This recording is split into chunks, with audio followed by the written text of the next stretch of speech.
10여 년간 삼성전자에서 특허 분야를 담당했던 전직 고위 임원이 삼성전자를 상대로 특허 침해 소송을 제기했습니다.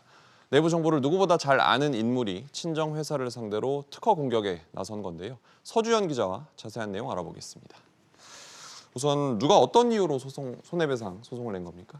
네, 이 안승우 전 삼성전자 IP 센터장이 지난해 11월이죠. 이 미국 텍사스 동부지방법원에 삼성전자가 특허를 침해했다면서 손해배상 소장을 제출을 했습니다. 네. 이 안 전 부사장은 엔지니어 출신 미국 특허 변호사로 지난 1990년 삼성전자에 입사해서 97년부터 삼성전자의 특허 업무를 맡아왔는데요.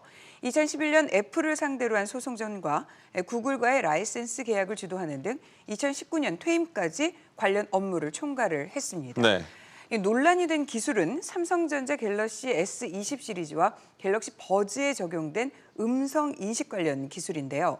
소송 규모는 수백억 원대에 이를 것으로 추정이 되는데 미국 이어폰 음향기기 업체 스테이틴 테키아 LLC라는 곳이 공동 원고로 참여를 했습니다. 전 직장을 상대로 수백억 원대 소송에 나선 배경이 사실 궁금한데 취재가 좀 됐습니까?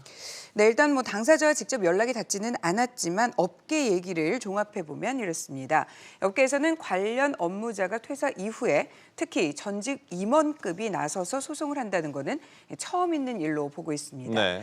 삼성전자 내부에서도 다소 당황한 분위기가 역력했습니다.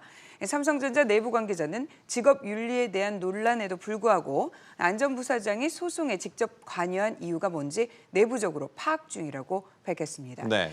지난 2007년이죠. 삼성 비자금을 폭로한 법무팀장 출신 김용철 변호사의 경우에는 강제 퇴직과 퇴직 후 감시를 받았다는 주장을 폭로의 이유로 들었었는데요. 이번 소송에 나선 안 전 부사장은 퇴임도 정년에 맞춰서 했고 또 근무 시절 큰 잡음도 없었다는 것이 삼성전자 측의 설명입니다. 네.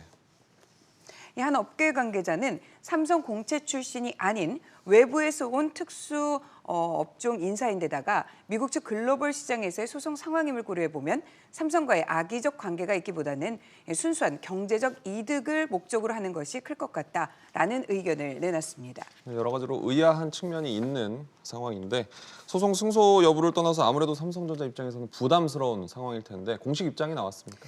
네, 삼성은 이번 소송에 대해서 공식적인 입장은 내지 않고 있는데요. 네. 다만 재판 진행을 위해서 지난해 12월 미국 현지에서 법률 대리인을 선임하고 관련 절차를 준비하고 있는 것으로 알려졌습니다.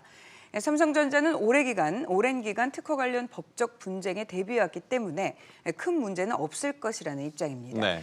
하지만 앞서 지적하신 것처럼 이 소송 결과를 떠나 기업의 핵심 자산인 지적재산권에 대한 삼성전자 내부 관리 시스템에 문제가 있다는 이런 지적은 피하기 힘들어 보입니다. 법적인 문제 너머에 지적거리가 있다는 얘기죠. 서 기자, 잘 들었습니다.